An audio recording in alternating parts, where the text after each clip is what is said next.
आप और हम सब भगवान शिव की लीलाओं का गुणगान करने के लिए विराजमान हैं।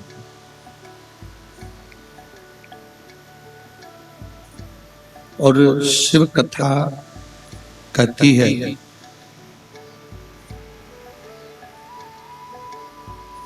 कि शरीर को कितना भी पवित्र बनाओ, पर शरीर पूर्ण रूप से कभी पवित्र नहीं है।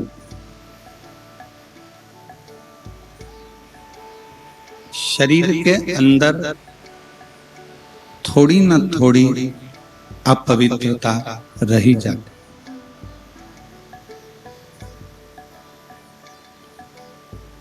आप शरीर के लिए कितनी भी पवित्रता धारण कर लो, शरीर के लिए कितना भी पवित्र बनाने का प्रयास कर लो, पर शरीर पूर्ण रूप से पवित्र नहीं। शरीर में थोड़ी ना थोड़ी अपवित्रता रह जाती। पर शिव महापुराण की कथा कहती है कि शरीर में भले थोड़ी ना थोड़ी अपवित्रता रह जाए, पर शिव कथा कहती है कि मन एक ऐसा है जिसको यदि हमने एक बार पवित्र बना लिया तो इसमें अंश मात्र भी अपवित्रता नहीं रहती है, वो पवित्र की पवित्र ही है। उसमें एक अंश मात्र भी अपवित्रता नहीं रहती। शरीर पवित्र बनाने पर भी अपवित्र रह जाता है, पर मन एक बार यदि पवित्र बन गया, मन एक बार अगर पवित्रता के भाव में आ गया तो फिर ये अपवित्र नहीं हो सकता, फिर ये अपवित्र नहीं। पर हम क्या करते हैं, संसार का मनुष्य क्या करता है कि शरीर को पवित्र बनाने में दिन रात लगा रहता है। शरीर को पवित्र बनाने के लिए वो 24 घंटा लगा रहता है, पर मन को पवित्र बनाने के लिए उसके पास समय नहीं रहता। पर शिव कथा कहती है जिसने मन को पवित्र बना लिया, क्योंकि मेरा ओघड़दानी, मेरा शंकर, मेरा त्रिकालदर्शी, मेरा कैलाशी, मेरा अविनाशी, मेरा शिव शरीर की पवित्रता से कभी प्रकट नहीं होता।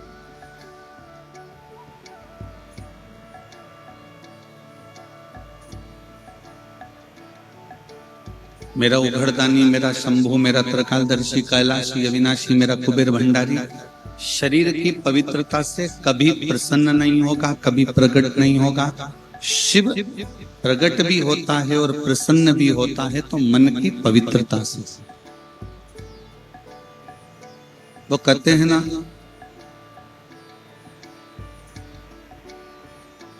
कि संसार में आज के युग में अमीर भी रोते हैं और गरीब भी रोते हैं। संसार में आज के युग में अमीर भी रोते हैं और गरीब भी रोते हैं। बस शिव को जल चढ़ाने वाला, शिव को जल चढ़ाने वाले चैन की नींद सोते हैं। बाकी की दुनिया के लोग इस संसार में जन्म लेने के बाद तो रोते ही रोते।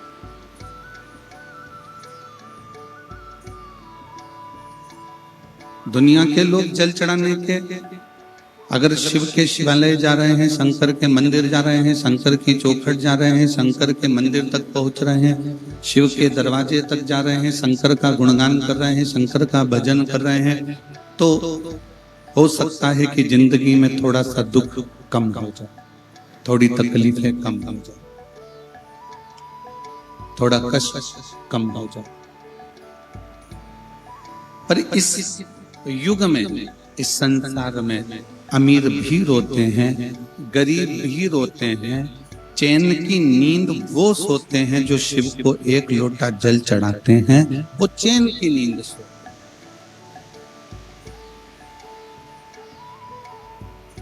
ऐसा नहीं कि शंकर को जल चढ़ाएंगे तो दुख नहीं आएगा, दुख आता है, कष्ट आता है, तकलीफें आती हैं, सब कुछ होता है, पर शिव को जल चढ़ाने वाले व्यक्ति की जिंदगी में एक बल उत्पन्न होता चला जाए।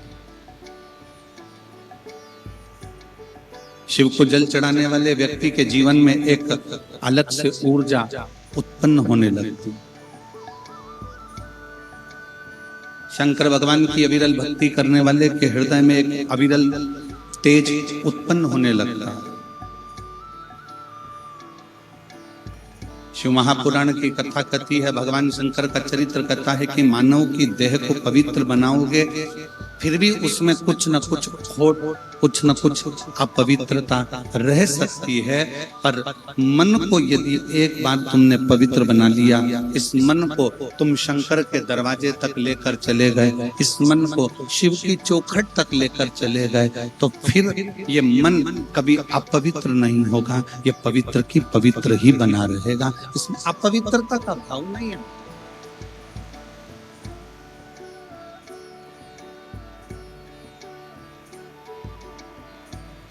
एक बड़ी सुंदर प्रसंग आता है।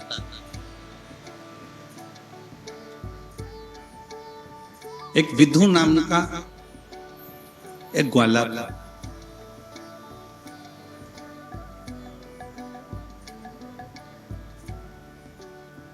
और वो विधु नाम का जो ग्वाला था सबकी गायों को लिखता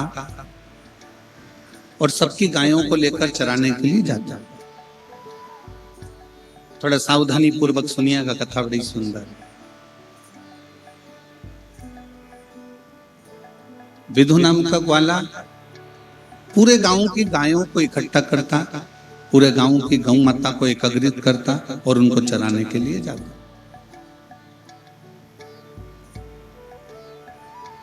और जब चराने के लिए जाता, गायों को गौ चराने के लिए जब पहाड़ पर्वत पर जंगल में पहुंच जाता, जंगल में पहाड़ पर्वत पर पहुंचने के बाद वो एक जगह पर बैठ जाता और गाय उस जंगल में उस पर्वत पर चरती हुई। अब विधु शिव का बड़ा भक्त था। उसका एक नियम, शंकर जी के मंदिर में जाना, शंकर जी को जल चढ़ाना, शंकर जी को चंदन लगाना, शंकर जी का श्रृंगार करना, शंकर जी का फूल की पंखड़ियों को तोड़कर उस पंखड़ियों से शंकर के शिवलिंग का श्रृंगार करता।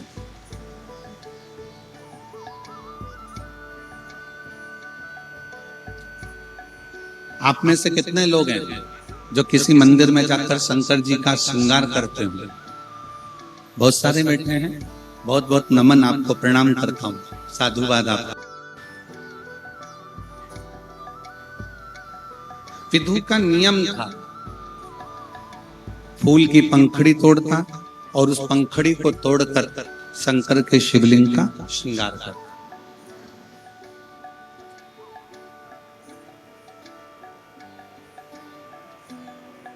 आज विधु गौओं को चराने के लिए गया वन में, और गौओं को चराने के लिए जब विधु गया, उसके गौओं को चराते चराते विधु जब जंगल में पहुंचा, जंगल में पहुंचने के बाद उसकी सारी गौएं तो आ गई, पर विधु की 5 गाय कहीं चली गई, और वो गाय किसी सेठ की थी।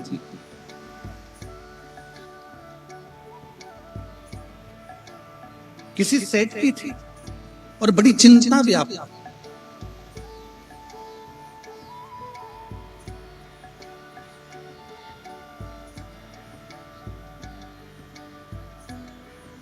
एक व्यक्ति के जीवन में एक बात बड़ी विचित्र होती है। दो जगह से व्यक्ति पैसे ले लेते हैं। एक बहुत अमीर व्यक्ति से पैसे लेगा, करोड़पति व्यक्ति से पैसे लेगा, कोई सेठ जी से पैसे ले लेगा, कोई धनपति से पैसे ले लेगा, और एक पैसा लेगा वो अपने परिवार के किसी गरीब साधारण व्यक्ति से कि भैया मैं तुम्हें लौटाता हूं। अभी ईमानदारी से बोलना रे कोकपुर वाला, जब उस व्यक्ति के पास में पैसा आएगा तो सबसे पहले वो सेठ जी का लौटाता है कि वो गरीबड़े का लौटाता है? जम के वो ईमानदारी से बोलना, सेठ जी का लौटाता है, क्योंकि रोज सेठ जी के गुंडे, रोज सेठ जी के पहलवान, रोज सेठ जी के कुछ ना कुछ कहने वाले उसके दरवाजे पर आते हैं, उसको डराते हैं, उसको धमकाते हैं, उसको बार बार डराने और धमकाने का प्रयास करते हैं। तो सबसे पहले वो पैसा किसका लौटाता है? जम के बोलो जरा, सेठ। और वो जो गरीब है वो सब साधारण है, वो इंतजार करता रहता है, मेरा पैसा मेरे सेठ जी देंगे, सेठ जी कब दोगे? बस तेरा पैसा कोई खाके थोड़ी ना बग रहा हूं, दूंगा, आ जान दे दूंगा। भैया कब दोगे? आ जान दे दूंगा। क्योंकि उसमें नम्रता, उसमें विनम्रता। आप मेरा पैसा कब दोगे? मैं दूंगा। वो क्रोध नहीं कर रहा, वो चिड़चिड़ नहीं कर रहा, वो गुस्सा नहीं कर रहा, वो अपशब्द नहीं कर रहा।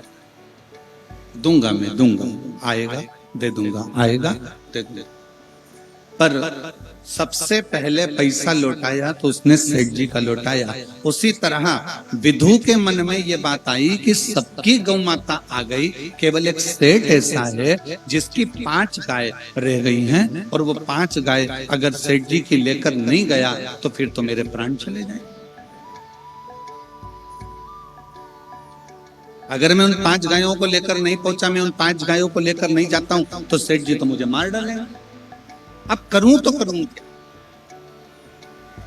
और विधु का एक नियम था, शिव जी के मंदिर में रोज जाना, रोज प्रणाम करना, रोज भगवान की भक्ति करना, रोज श्रृंगार करना, रोज जल चढ़ाना, चंदन लगाना, रोज भगवान की अविरल भक्ति में डूबे रहना, विधु का नियम था। अब जब तक गाय मिले नहीं तब तक विधु गांव में जाए। अब विधु ने करा क्या? एक ग्वाला और था साथ में, जितनी गांवों की गाय थी विधु ने सारी गायों को उस ग्वाले के साथ गांव में भेज दिया। पर विधु 5 गाय को ढूंढने में लग गया।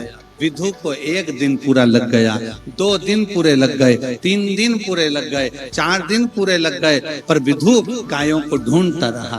अब विधु के मन में यह खलबली हो कि मैं भगवान शंकर का श्रृंगार कैसे करूं, मैं शंकर भगवान की भक्ति कैसे करूं, मैं शिव जी को जल कैसे चढ़ाऊं, मैं शंकर जी को बेलपत्र कैसे चढ़ाऊं, मैं शंकर जी का गुणगान कैसे करूं, मैं शंकर जी को चंदन कैसे लगाऊं। अब विधु के मन में यह भाव उत्पन्न होने लगा कि करूं तो करूं क्या। बैठ गया विधु, 5 गायों को ढूंढता, नहीं मिलती। रोज सुबेरे विधु मौन होकर बैठ जाता और मौन होकर बैठा भगवान शंकर की भक्ति में लग गया।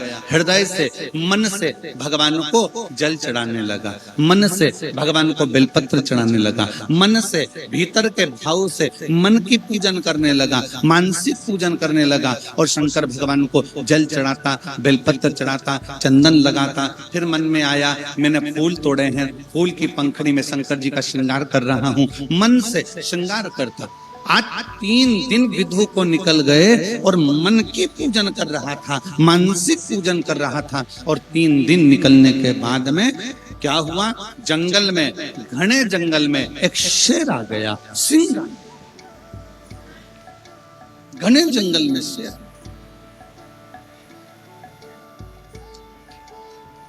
और जब घने जंगल में शेर आया, सिंह आया, विधु के पास में, विधु के नजदीक में, विधु के करीब में शेर निकल के जा रहा है, और विधु को मालूम ही नहीं कि शेर उसके सामने खड़ा। शेर उसके सामने खड़ा, ये विधु को नहीं मालूम।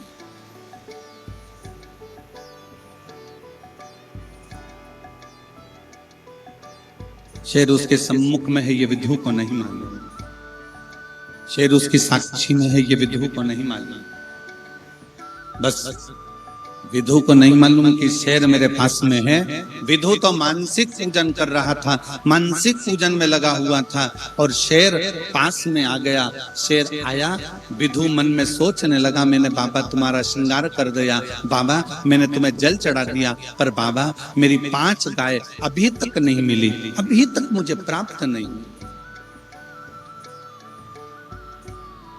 बाबा मुझे 5 गाय अभी तक नहीं मिली है। बस ये विचार करता करता करता करता करता करता विधु उसी जगह पर बैठा बैठा मानसिक पूजन कर रहा था, मन से शिव का स्मरण कर रहा था। शेर आ भी गया, और शेर बाजू में से निकलकर, पास में से निकलकर एक हिंसक सिंह जब सम्मुख में आया तो एक हिरण का शिकार कर कर चले गया, और विधु बैठा की बैठा ही रहा। शिव महापुराण की कथा कहती है, भगवान शंकर का चरित्र कथा है, शिव तत्व कथा है, शंकर की पवित्र कथा कहती है। शिव महापुराण की पवित्र कथा कह रही है कि जब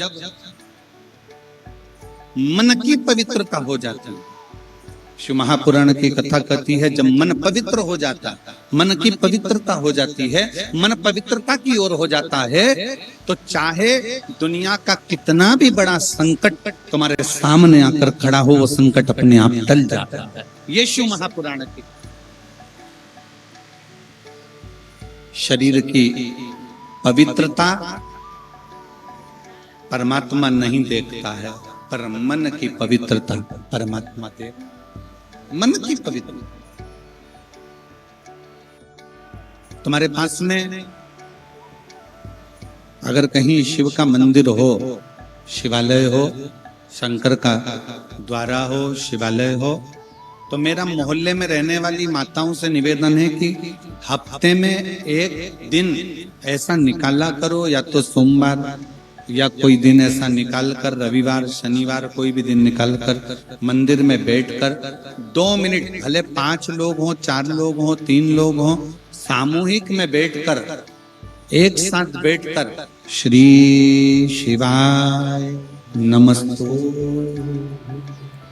श्री शिवाय नमस्तु, सामूहिक बैठकर भगवान का भजन किया करो, सामूहिक।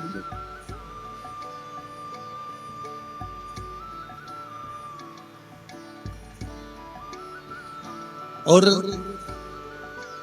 हफ्ते 2 हफ्ते में, महीने भर में एक दिन ऐसा बनाओ, अगर मेरा भोलेनाथ तुम्हारी नहीं सुन रहा है तो 1 लोटा जल, 1 दुर्वा और 1 बेलपत्र, ये 3 चीजें लेकर। क्या क्या ले जाना है, जम के बोलो जरा। 1 लोटा जल, 1 जम के दुर्वा और 1 बेलपत्र, 3 चीजें लेकर, और 3 चीजों को सबसे पहले जो लोटा भर के जल लेकर गए हो, वो गणेश जी का स्थान जानते हो ना सब लोग, अशोक सुंदरी के पास में जो गणेश जी का स्थान है, जैसे ये जलाधारी है, ये शिवलिंग है, बीच में अशोक सुंदरी है, ये गणेश जी का, थोड़ा रिटर्न बढ़ाओ बेटा, ये गणेश जी का स्थान है, ये षडानंद कार्तिकेय का स्थान। समझना जरा अच्छे से समझ लीजिएगा। शिवलिंग, जलाधारी, अशोक सुंदरी, गणेश जी, कार्तिक। 1 लोटा जल जब चढ़ाओ तो पहले गणेश जी का स्थान, फिर कटी भाग, फिर शिवलिंग। समझ में आ गया? गणेश जी का स्थान, कटी भाग, जलाधारी, फिर शिवलिंग। दुर्वा गणेश जी के स्थान पर समर्पित कर दो, और बेलपत्री अशोक सुंदरी वाली जगह पर समर्पित कर दो। ये 3 चीजें अगर आप 2 हफ्ते में, 1 महीने में अगर एक बार भी अगर करते हो, तो देव अधिदेव महादेव आपकी मन की कामना पूर्ण जरूर करते हैं, ये निश्चित। उसका एक शिव पुराण कहती है, भगवान शंकर का चरित्र कहता है कि अपने मन की पवित्रता को बढ़ाइए, अपने मन की पवित्रता को श्रेष्ठ बनाने का प्रयास करिए, मन की पवित्रता को मूल बनाने का प्रयास करिए। शरीर की पवित्रता से परमात्मा नहीं रिश्ता, पर मन की पवित्रता से परमात्मा रीझ जाए। मूल है मन की पवित्रता।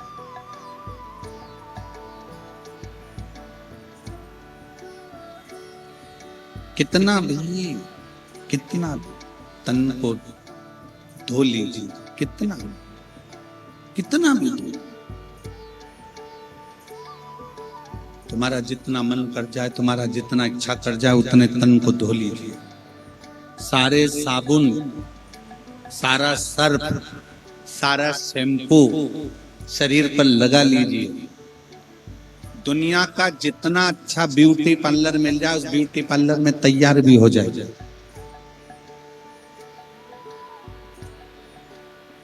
दुनिया के जितने अच्छे कपड़े मिल जाएं, उन कपड़ों को पहन भी लीजिए।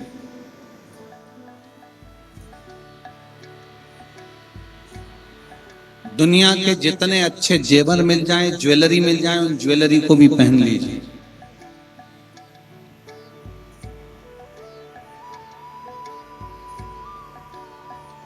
पर ईमानदारी से बोलो, ऊपर जाने पर तुमसे पूछा जाएगा कि कौन से ब्यूटी पार्लर में तैयार हुई थी? कांकेर में, कोकपुर में, भिलाई में, दुर्ग में, रायपुर में, सीहोर में, भोपाल में, कौन से ब्यूटी पार्लर में तैयार हुई? ऊपर नहीं पूछा जाएगा। ऊपर यह भी नहीं पूछा जाएगा कि तुम्हारे पास में कौन कौन सी ज्वेलरी है, कौन कौन से आभूषण है, कौन कौन से जेवर तुम्हारे पास में है। ऊपर यह भी नहीं पूछा जाएगा तुम कितने अच्छे कपड़े पहने हो, कौन सी क्वालिटी के पहने हो, कौन सी ब्रांड के पहने हो, यह भी ऊपर नहीं पूछा जाएगा। पर शिव महापुराण की कथा कहती है, ऊपर यह भी नहीं पूछा जाएगा कि तू कितना रोया और कितना हंसा। ऊपर यह भी नहीं पूछा जाएगा कि तूने कितना कितना धन कमाया और कितना धन गमाया। पर ऊपर यह जरूर पूछा जाएगा कि मैंने तुझे मनुष्य का शरीर दिया था, तूने पृथ्वी पर जाकर कौन सा अच्छा कर्म करा जिसके बल पर तू परमात्मा के दरवाजे पर खड़ा हो गया। यह जरूर पूछा।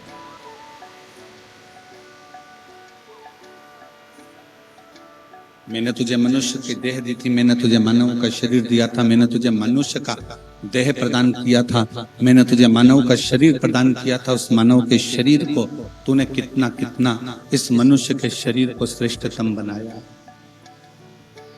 इस मानव के शरीर को तूने कितना कितना श्रेष्ठतम बनाया। ये पूछा क्या? जिन निवेदन वो परमात्मा पूछेगा।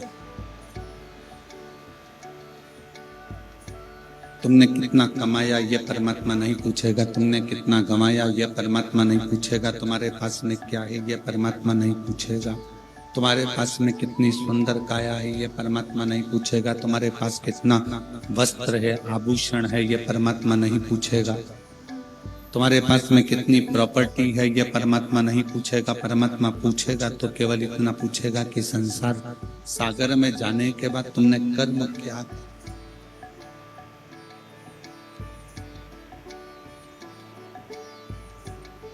इस पृथ्वी पर आए, तुमने अपनी जिंदगी कैसे जी।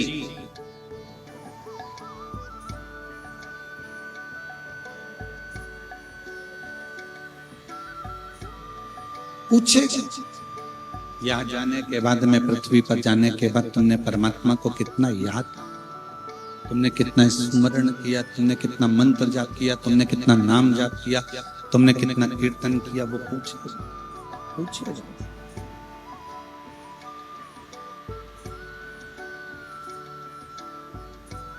शिव महापुराण की कथा कहती है,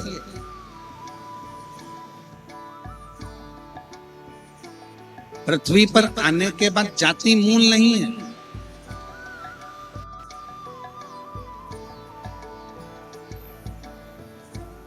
यह जातियों में विभाजन तो आज की राजनीति ने कर दिया।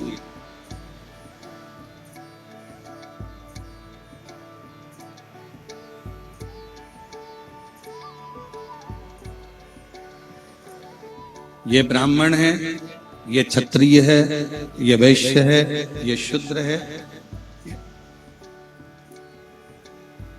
आज की राजनीति ने सबको बांट दिया।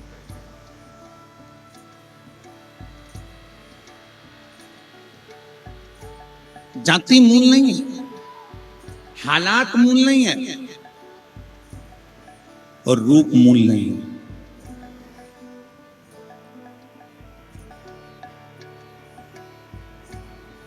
सबसे ज्यादा अगर कुछ मूल है तो वो आपका स्वभाव।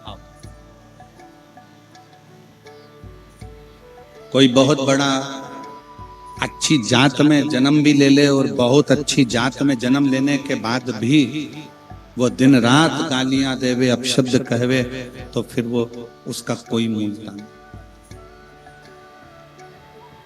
जाति मूल नहीं, आपका स्वभाव मूल। अगर जाति मूल होती तो मेरे भगवान राम केवट के साथ नाव पार ना करते। शिव महापुराण की कथा कहती है हालात मूल नहीं है। अगर हालात मूल होते तो मेरे भगवान कृष्ण सुदामा के चरण नहीं धोते। शिव महापुराण की कथा कहती है रूप मूल नहीं है। अगर रूप मूल होता तो मेरी जगत जननी माता पार्वती भगवान शंकर से विवाह नहीं करती। मृत्यु लोक में, संसार सागर में, इस मृत्यु लोक में, इस संसार सागर में जाति मूल नहीं, तुम्हारा हालात मूल नहीं, संसार सागर में तुम्हारी रूप, तुम्हारी सुंदरता मूल नहीं। इस संसार सागर में सबसे ज्यादा मूल है आपका स्वभाव। अगर आपका स्वभाव अच्छा है तो आप दुनिया में सबसे श्रेष्ठ हैं। आपका स्वभाव।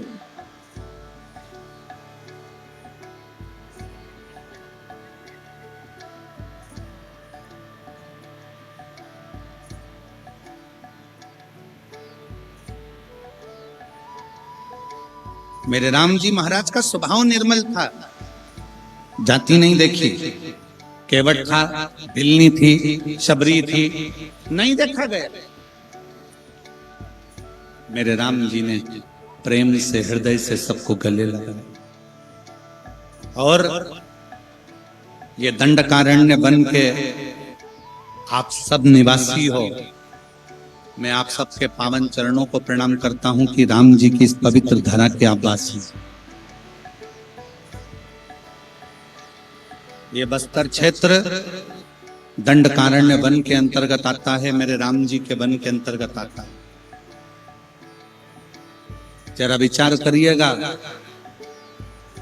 दुनिया के लोग कहते हैं कि राम जी वन इसलिए गए थे क्योंकि उन्हें रावण को मारना था।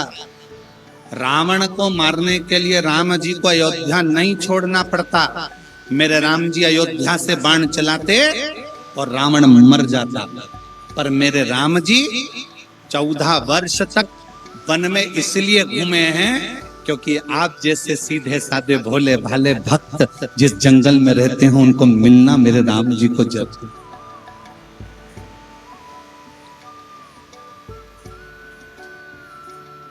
मेरे राम जी को आपसे मिलना था।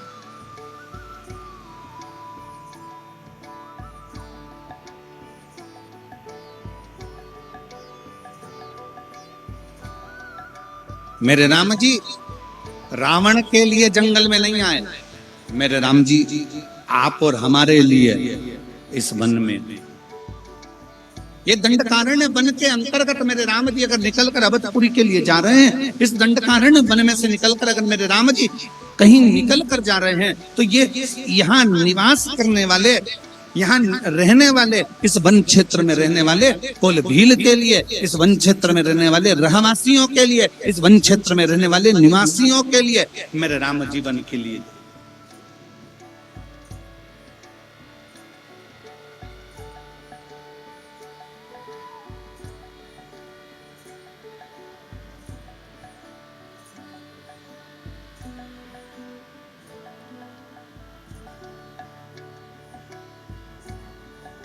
शायद।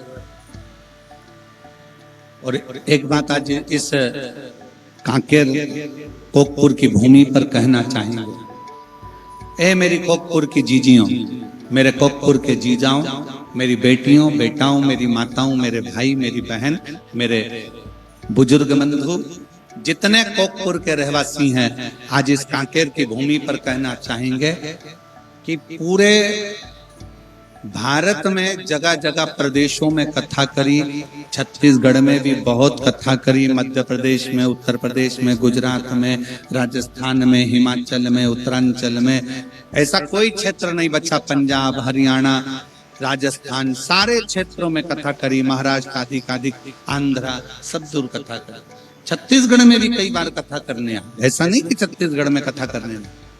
पर एक बात कहना चाहेंगे, जितनी सरलता, जितनी सहजता और जितनी निर्मलता इस कांकेर और कोकपुर में देखने को मिली, वैसी छत्तीसगढ़ में कहीं देखो।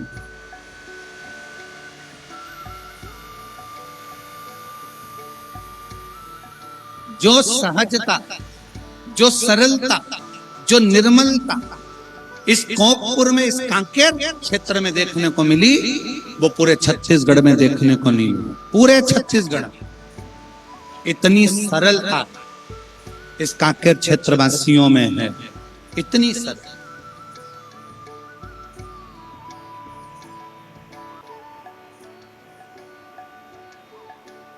इतनी नम्रता मेरी बहनों की, इतनी नम्रता मेरे भाइयों की, इतनी सहजता मेरी बेटियों की, मेरे बेटों की, जो इस क्षेत्र में देख। इसीलिए मुझे लगता है कि मेरे राम इस दंडकारण्य वन में क्यों आए। आज समझ में आया कि मेरे राम आपसे मिलने के लिए आए होंगे, आपकी सरलता, आपकी सहजता के, आपकी नम्रता के कारण, आपकी मिठासता के।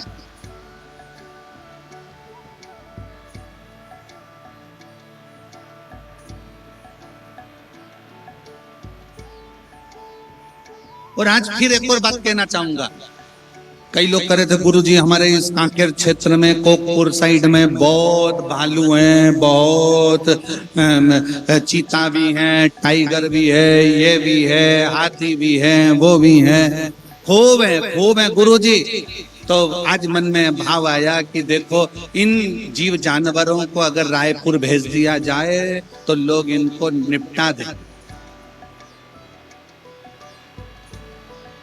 लोग इनको मार दें। पर वो जानवर भी, वो जीव जंतु भी इस कांकेर में, इस कोकपुर में अपने आप को सुरक्षित महसूस करते हैं कि यहां हम सुरक्षित, यहां हम सुरक्षित हैं, ये हमारी सुरक्षा है।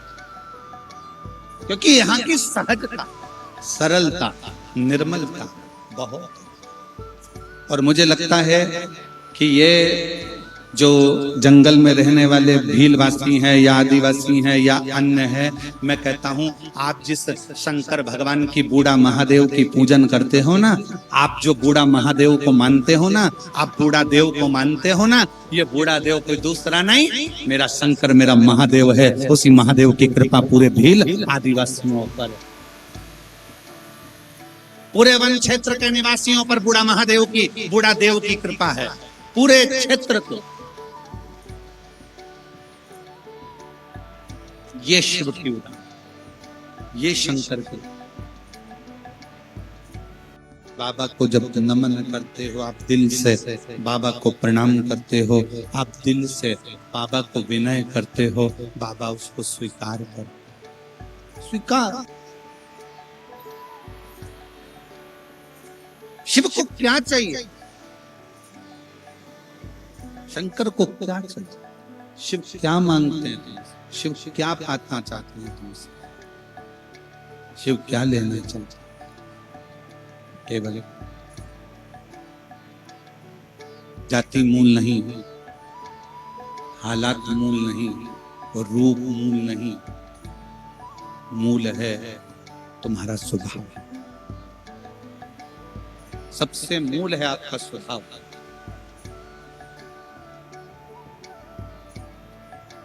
एक बात बताओ, नमक में चींटी होती है क्या? जम के तो बोलो जरा। शक्कर में होती। शक्कर छुपा के रख दो, चींटी आएगी कि नहीं आएगी? गुड़ को छुपा के रख दो, चींटी आएगी कि नहीं आएगी? कांकेर वालों से छुपा के कोकपुर में कथा हो रही थी।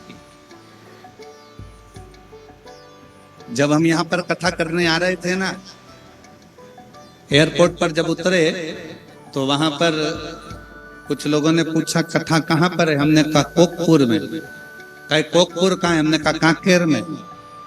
क्या कांकेर? हमने कहा छत्तीसगढ़ में। अच्छा, बस्तर क्षेत्र में? हमने कहा। अच्छा, जम के बोला वो, बस्तर क्षेत्र में। हमने कहा वो कहा वहां शिव भक्त हैं कथा सुनने वाले? हमने कहा अभी तो हम खुद ही नहीं गए, हम जब जाएंगे तब मालूम पड़ेगा कि है कि नहीं है। और आज मैं टीवी चैनल के माध्यम से, आस्था चैनल के माध्यम से, फेसबुक यूट्यूब के माध्यम से कहना चाहूंगा कि इस जंगल के क्षेत्र में भी लाखों शिव भक्त इन पंडालों में भरे पड़े हो। लाखों शिव।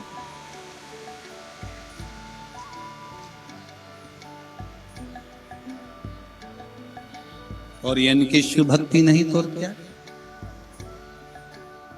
लोग कथा सुनने आएंगे। हमने कहा शिव महापुराण की कथा कोई कथा है? शिव महापुराण तो स्वयं शंकर है, और जहां शंकर है वहां उनके गण उनको ढूंढते हुए पहुंच ही जाते, पहुंच जाते।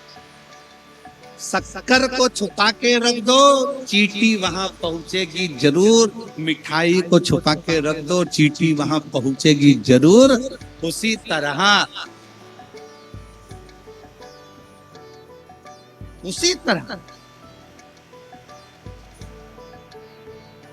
जैसे एक बछड़े को गाय चराने वाला अपने घर पर छोड़कर चले जाए और गाय को लेकर जंगल में चले जाए, और गाय जंगल में जाए और गाय को वहां छोड़ दिया जाए, गाय अपने बछड़े को ढूंढती ढूंढती ढूंढती ढूंढती उस गांव तक, उस घर तक पहुंच जाती है।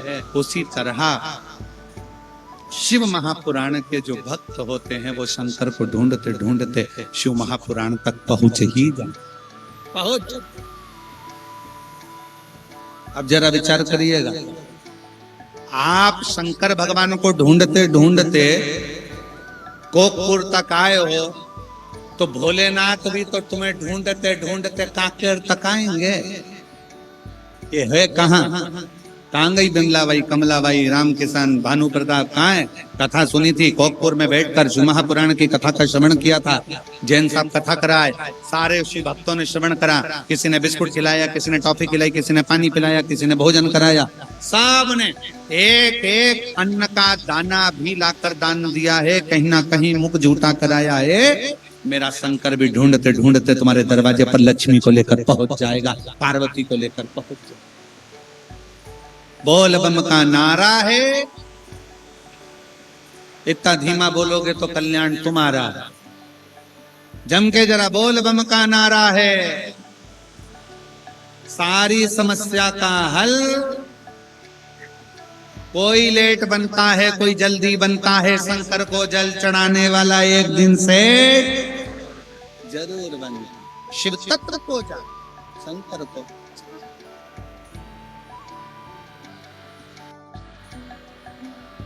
भगवान देवादिदेव महादेव शिव ओगड़दानी त्रिकालदर्शी कैलाश विनाशी शंकर की कथा कर रहे।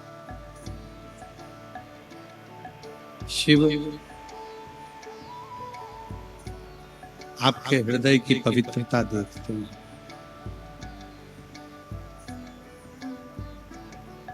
शरीर की पवित्रता से नहीं, मन की पवित्रता से शंकर को पाया जा सकता। मन की पवित्रता से।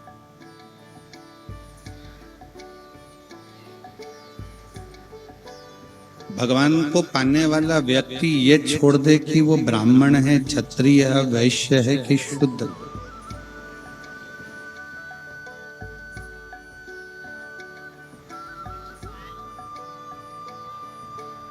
शिव महापुराण की कथा दो चीज कहती है, एक भजन सामूहिक हो, एक भोजन सामूहिक।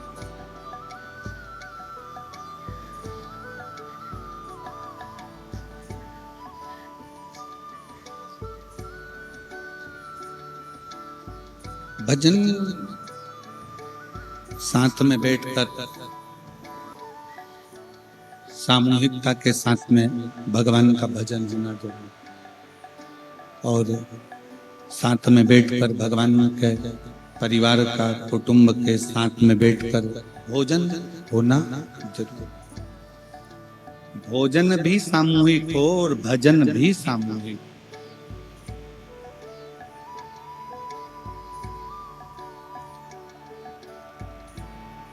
शिव महापुराण की कथा कहती है कि अपना विश्वास, अपनी दृढ़ता पूर्ण रखिए। जब आपका भरोसा, आपका विश्वास पूर्ण होगा तो शिव मिलेगा, शंकर मिलेगा। वो बहन जो आंख से आंसू बहा रही, वो कहती है कि डॉक्टर ने कह दिया था कि किडनी या तो ट्रांसप्लांट करो या डायलिसिस करो, पर शिव का करा गया भरोसा कभी टूटता नहीं, कभी नहीं।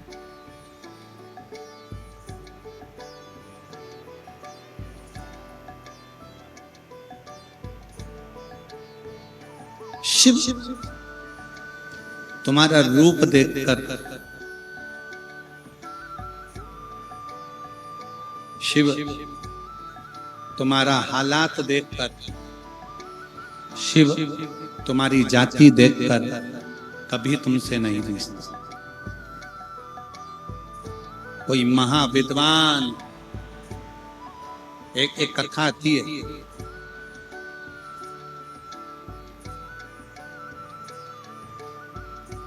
विश्वास। शिव महापुराण में एक कथा आती है, वर्णन किया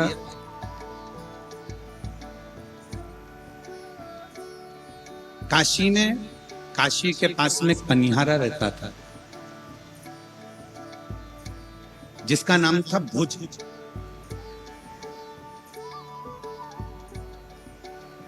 पनिहारा का मतलब मालूम है ना आपको?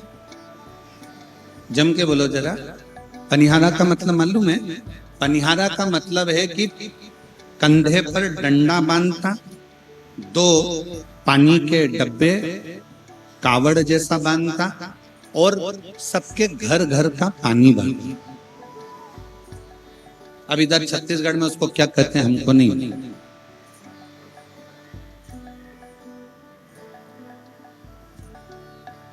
देखा है आप लोगों ने कि नहीं देखा? एक लंबा सा डंडा, उसमें दो डब्बे बंधे हैं, उसमें पानी भरता, घरों का वो पानी भरता फिर, जो उसको पैसा देता उसके घर में वो पानी डाल भर के लाता। पनिहारा, उसका नाम था भुज।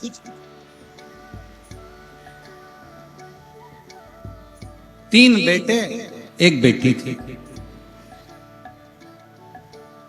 बड़ा सहज सरल, बच्चे छोटे छोटे थे, परिवार का भरण पोषण करता, परिवार को संभालता, सुबेरे से लेकर रात तक मेहनत करता, 24 घंटे मेहनत करने में लगा रहता, 12-12, 18-18 घंटे मेहनत करता, तब जाकर एक समय का भोजन लेकर आता।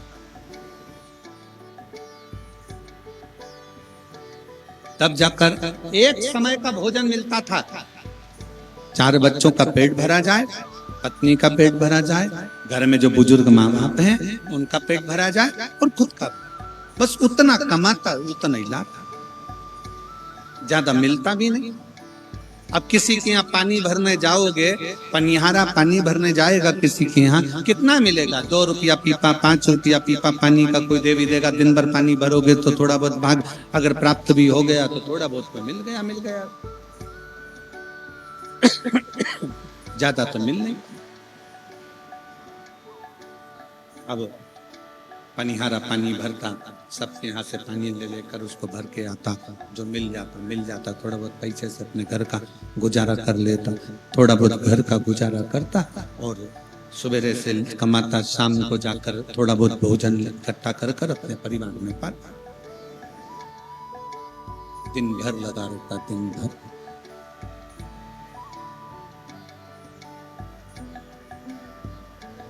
भुज को मालूम पड़ा कि उसके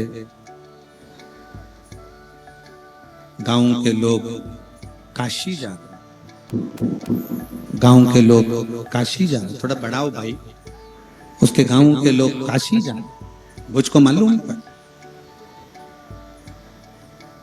विचार करा कि मैं आज तक काशी नहीं, भले मेरे नजदीक में काशी है पर मैं नहीं गया, क्योंकि मेरे पास में इतना धन ही नहीं है कि मैं जा सकता।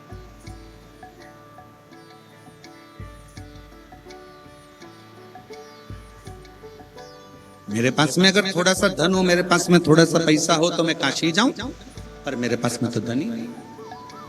अब मैं काशी जाऊं तो जाऊं कैसे? भुज के बच्चे 3 बेटे 1 बेटी, घर में बुजुर्ग माता पिता, घर में पत्नी और स्वयं सुबह से कमाता, शाम तक मेहनत करता जब थोड़ा बहुत एकत्रित करता, थोड़ा सा एकत्रित कर लेकर आता और रात का भोजन सब बैठ कर फिर पाता, सब बैठ कर। एक दिन मालूम पड़ा कि पूरा क्षेत्र के लोग काशी जा रहे हैं, पर मेरे पास चलने के लिए कोई साधन नहीं, मैं कैसे जाऊं? मेरा भी मन करता है कि मैं काशी जाऊं, मेरा भी दिल करता है कि मैं काशी पहुंचूं, पर मेरे पास कुछ है ही नहीं, तो जाऊं कैसे, पहुंचूं कैसे, क्या करूं, कैसे जाऊं?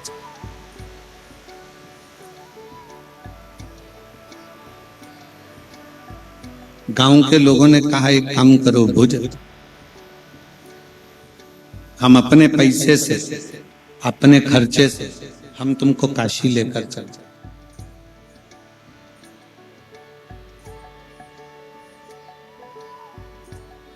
अपने पैसे से ले चलते हैं, अपने खर्चे से लेते हैं। आप चलो हमारे साथ। मैं चल तो चलूंगा, पर मेरे जो बच्चे हैं 4, माता पिता हैं, पत्नी है, क्या खाएंगे? दिन भर कमाता हूँ, रात्रि के समय पर थोड़ा सा धन लाता हूँ और वो धन लाकर अन्न खरीद कर अपने बच्चों का, पत्नी का, परिवार का भरण पोषण करता।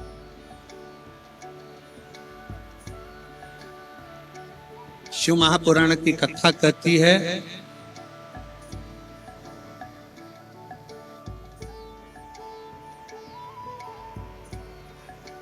आप कथा में जाकर कथा की जगह संभालो, तुम्हारा घर भोलेनाथ संभालो,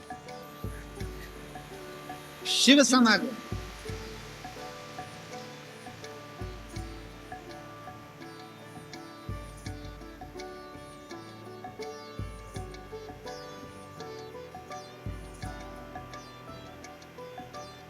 किसके भरोसे आए हो आप? जम के बोलो जरा, जैन साहब के जम के बोलो नहीं, सियोर वाले महाराज के नहीं, दोस्त के, रिश्तेदार के नहीं, आप उस शंकर के भरोसे, शिव के भरोसे। किसको मालूम था कि तुम टीआई बन जाओगे, थानेदार बन जाओगे, कलेक्टर बन जाओगे, एसपी बन जाओगे, मंत्री बन जाओगे, संतरी बन जाओगे, कलंतरी बन जाओगे, सांसद बन जाओगे, विधायक बन जाओगे, सरपंच बन जाओगे। तुम्हें किसको मालूम था कि टीचर बन जाओगे, कि तुमको घर मिलेगा, कि परिवार मिलेगा, कि कुटुंब मिलेगा, कि कबीला मिलेगा? किसको मालूम था? माँ के गर्भ से जब आपका और हमारा जन्म हुआ, किसी को नहीं मालूम था कि आप आगे करोगे क्या। किसी को नहीं मालूम था कि क्या होगा। पर उस परमात्मा ने जब पैदा करा तो उसने पैदा करते समय तुम्हारे ललाट पर लिख दिया। क्या लिखा? भविष्य, भाग्य तुम्हारा विधाता ने लिखकर भेजा। भाग्य लिखकर भेजा। उस भाग्य में नीचे एक लाइन और लिख दी कि भाग्य बदलने की जवाबदारी तेरी खुद की है। तू जितनी मेहनत करेगा अपने भाग्य को पलट दे।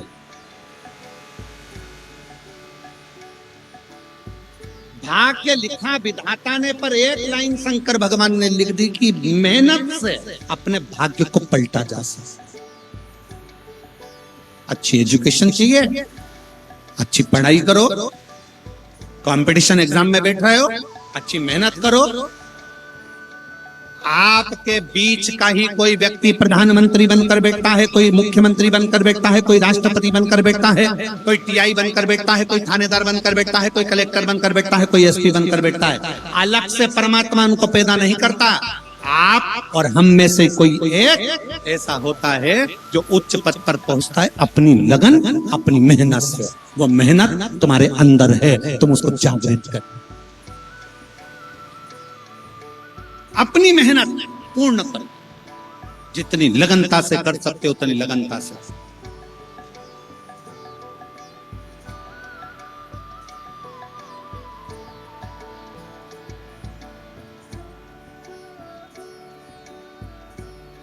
जैन साहब ने जब कथा ली, देव कुमार जी जैन सीहोर पहुंचे कुबेरेश्वर धाम। जब उन्होंने कथा ली तो वहां से कहा गया कि कोकपुर छोटा सा क्षेत्र है, कैसे व्यवस्था करोगे? एक काम करो, 5 दिन की कथा ले लो, 3 दिन की ले लो, 4 दिन की ले लो। पर मैं देव कुमार जी जैन जी को धन्यवाद देता हूँ, वो अपनी बात पर अटल रहे और उन्होंने कहा नहीं, हमको 7 दिन कथा। हमारा बाबा तो पूछा कथा कौन कराएगा? तो देव कुमार जैन जी, मैं आपकी इस बात के लिए धन्यवाद देता हूं कि आपने कह दिया कथा स्वयं महादेव कराएंगे, और वो हुआ। कथा कौन कराता है, कौन करता है और कौन सुनता है?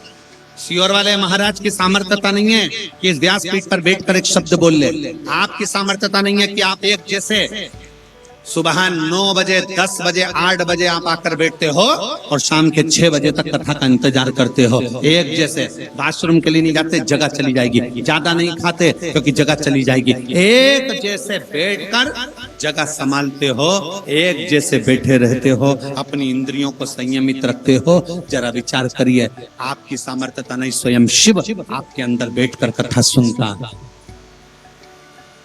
स्वयं शिव कथा करवाने वाला कोई दूसरा नहीं, शंकर ही कथा करवाते हैं, शंकर ही बांचते हैं और शंकर ही।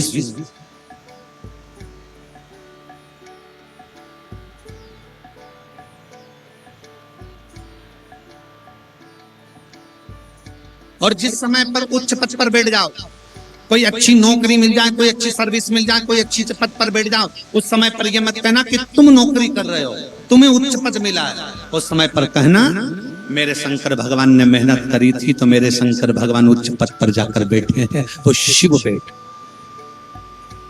और उस उच्च पद का सदुपयोग करो। अपने एक सिग्नेचर से अगर किसी का भला हो सकता है तो वो सिग्नेचर का प्रयोग करो। और अगर तुम्हारे एक सिग्नेचर से पूरा गांव बर्बाद हो रहा है तो उस सिग्नेचर को मत करो, रोक लो। अगर गांव बर्बादी का सिरे, और तुम्हारे सिग्नेचर की प्रधानता कब तक है? जब तक तुम्हारी कुर्सी। उसके बाद जब कुर्सी से उतर जाओ, अपने ऑफिस में जाकर सिग्नेचर करना, सब करें, चलो रिटायर हो गए, चलो। जब तक रिटायर नहीं हुआ तब तक सिग्नेचर की महत्वता है। जब तक जिंदा हो तब तक संसार की महत्वता है। मरने के बाद कोई, वो कहते हैं ना, चश्मा कब ढूंढा जाता है? बोलो, चश्मा कब ढूंढोगे? जब अखबार पढ़ना है। चश्मा कब ढूंढोगे? जब किताब पढ़ना है। दांत कब ढूंढोगे? जब खाना। नहीं तो दांत तो फ्रिज के अंदर रखेंगे, बत्तीसी तो फ्रिज के अंदर। चश्मा कब ढूंढा? खाते समय पर, पढ़ते समय पर। दांत कब ढूंढे? खाते समय पर। और हम और आप, संसार का प्रत्येक मनुष्य ऐसा ही है। भगवान को भी कब ढूंढता है? मरते समय पर, अब जा रहा हूं, परमात्मा मुझे संभाल लेना। परमात्मा बोले पहले से दांत संभाल के रखता तो खाने को मिल जाता, चश्मा संभाल के रखता तो पढ़ने को मिल जाता, और पूरी जिंदगी अगर संभाल कर रखता तो राम भी मिल जाता। परमात्मा को ढूंढा ही कर। अंत समय, अंत कब बोले राम नाम? अरे अच्छे से बोलो राम नाम, अच्छे से बोलना चाहिए, क्योंकि अपन मरेंगे तो दूसरे बोलेंगे, अपन कब बोलेंगे? इसलिए बोलते थे राम नाम सत्य है। और जीते जी बोलो। किसी के दिवाली मिलने जाओ तो हैप्पी दिवाली नहीं, डायरेक्ट बोलो काका जी राम नाम। काका जी कुर्सी से नीचे, क्यों रे दिवाली मिलने आया है कि मरा सोचने आया है? नहीं गुरुजी, काका जी जिंदगी भर झूठ बोलते रहे, थोड़ा सा सत्य बोल लो। आखिरी समय चल रहा है, कब जिंदगी का ठिकाना नहीं, कब जाना पड़ जाए। होली मिलने जाओ तो हैप्पी होली नहीं, राम नाम सत्य है। प्राण कब छूट जाए इसका कौन ठिकाना, किसको मालूम?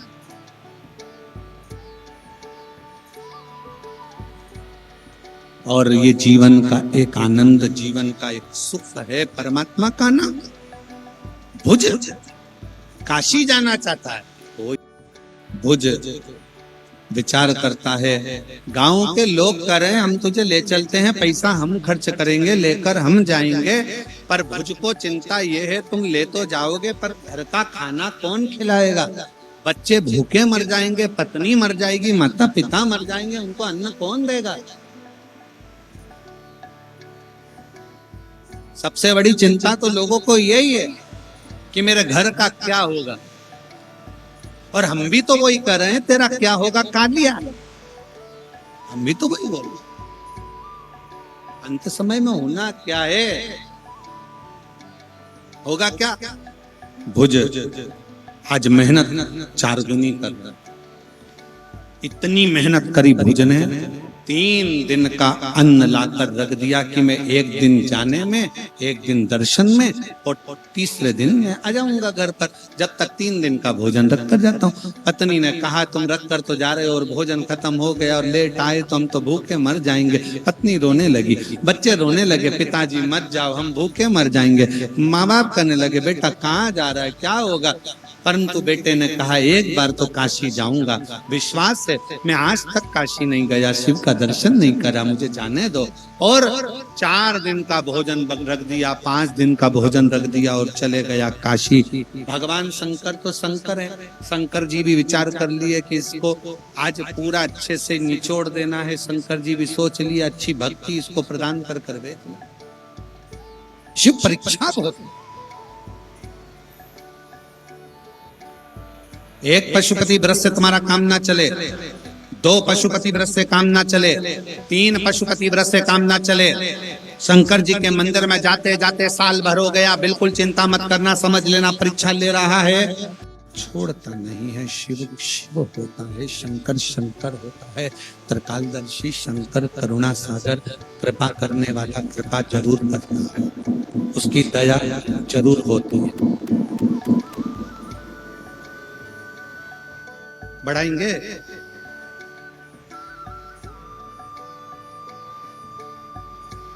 शिव की करुणा कृपा जरूर हो, करुणा जरूर कर, कृपा जरूर कर। शिव कथा कर भुज,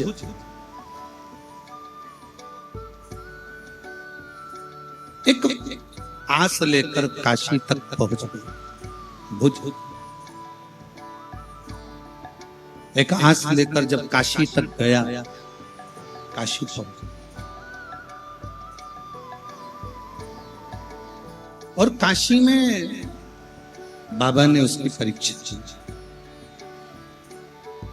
ऐसी परीक्षा बाबा ली है कि बाबा काशी में एक साधु का वेश बनाकर बैठे। एक साधु का शिव शिव शिव जी ने परीक्षा ली, साधु का वेश रखकर शंकर काशी में बैठ गए। साधु का वेश। और जब शंकर भगवान काशी में साधु का वेश धरकर बैठे, भुज आया, शिव जी का दर्शन करा विश्वनाथ का, और विश्वनाथ का दर्शन कर कर भुज जा ही रहा था, इतने में साधु बाबा ने हाथ देकर उसको रोका। हाथ देकर रोको, हे बालक इधर आओ। भुज आए, रुके। बाबा जी क्या बात है? बाबा जी बोले, बेटा मैंने देखा कि तेरा चेहरा उतरा हुआ है, तू दुखी है। क्या था? बोल, तुझे क्या क्या कष्ट है तेरे? क्या दुख है तेरी जिंदगी? बोल। भुज आंखों में जल भरकर कहता है, बाबा थोड़ी सी संपदा की कमी है, थोड़ी सी वैभव की कमी है, थोड़ी धन की कमी है। सुबेरे से मेहनत करता हूँ, शाम तक लेकर आता हूँ, परिवार को एक बार का भोजन दे पाता हूँ। बहुत दुखी हूँ बाबा, बहुत दुखी, बहुत कष्ट। केवल एक बार का भोजन मेरे परिवार को मिल पाए, केवल एक बार। शंकर भगवान बोले कि मैं तेरे भोजन की व्यवस्था कर दूंगा, तू एक काम कर कि तू यहीं पर रुक, 15 दिन यहाँ रुक, तेरे परिवार की भोजन की व्यवस्था मैं करूं। भोज इतने में बोले, बाबा 15 दिन तक यहाँ रुकूंगा तो मेरी पत्नी और बच्चे और माँ बाप सब मर जाएंगे।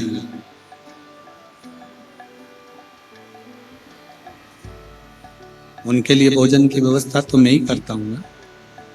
साधु को हंसी आई, क्योंकि साधु तो थे ही नहीं, शंकर भगवान।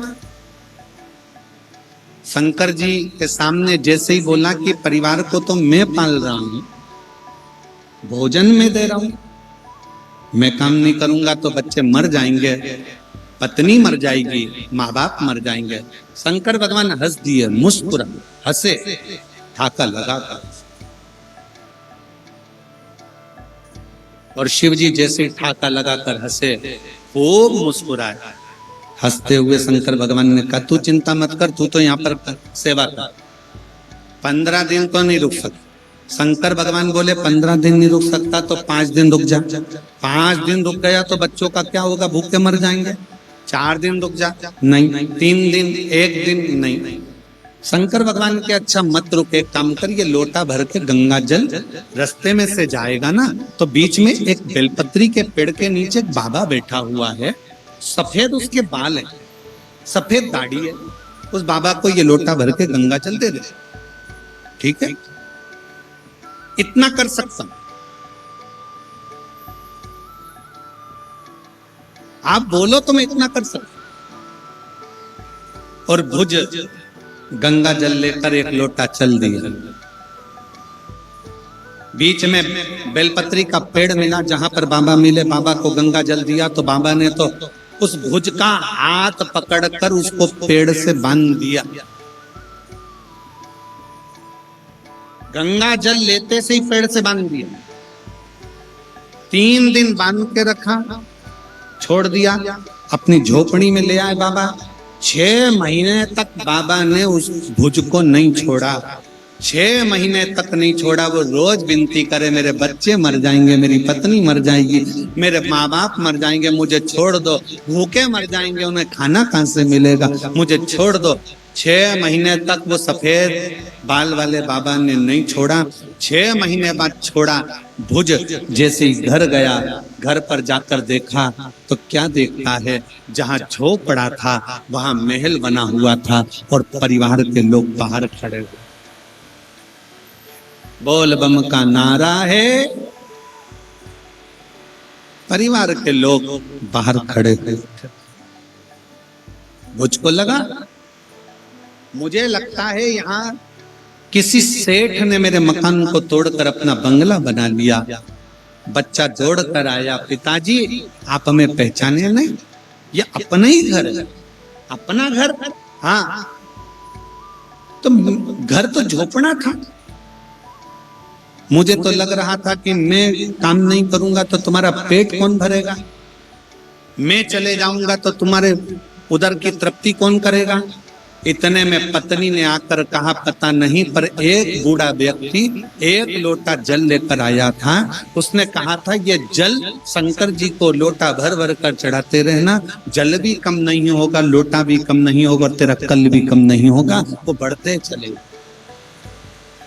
सारी समस्या का हल एक जल। जब हम एक लोटा जल भगवान को चढ़ाते हैं तो दुनिया के लोगों को लगता है कि अपने घर का एक लोटा जल शंकर जी के पास जा रहा है, पर याद रखना शिव जी के पास एक लोटा जल नहीं जा रहा है, तुम्हारा वो कल शंकर भगवान बदलने वाले हैं, इसलिए वो एक लोटा जल शंकर के पास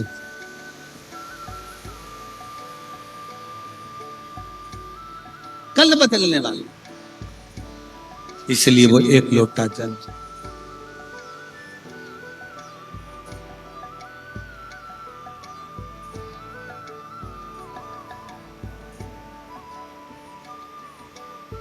इसलिए निवेदन है, शंकर की भक्ति खाली नहीं।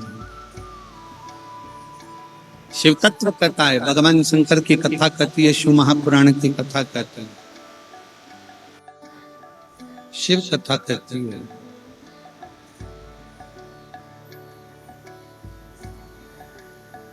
भुज शिव तक एक लोटा जल लेकर जाता है और शिव उसके घर का भंडार भर देता। एक लोटे जल में व्यक्ति के जीवन का एक सुख है। मेहनत करो, परिश्रम करो, पढ़ाई को 4 गुना बढ़ाओ, मेहनत को 4 गुना बढ़ाओ और साथ में शिव की अविरल भक्ति इसी को करो। आप जब शंकर जी के मंदिर में जाते हो, शिव के मंदिर में एक लोटा जल समर्पित करते हो, शंकर के मंदिर में जाकर एक लोटा जल देवाधिदेव महादेव को चढ़ाते हो, तो ये विश्वास मानकर चलो कि मेरा शंकर कहीं ना कहीं तुम्हारे दुख को हरने के लिए तुम्हारे साथ कदम से कदम मिलाकर चलता जरूर, चलता जा।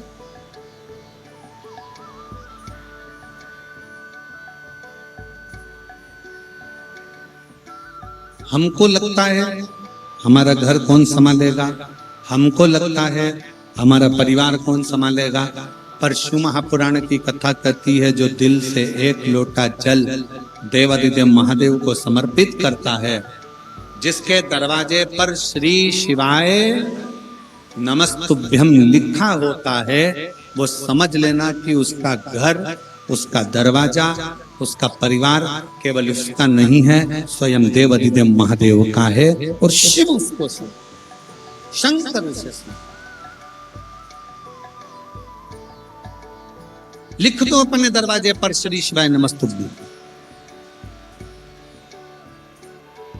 अपने घर से प्रतिदिन शिवालय में एक लोटा जल चढ़ाने के लिए जरूर जाओ।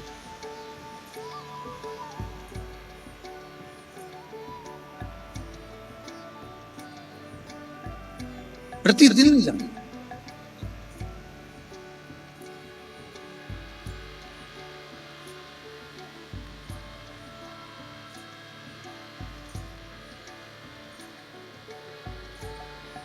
ये कमलेश के पिताजी हैं, इनके बेटे का न्यायालय कांकेर में आदेशिक वाहक के पद पर नौकरी लगी है। एक बार जोरदार ताली बजाकर।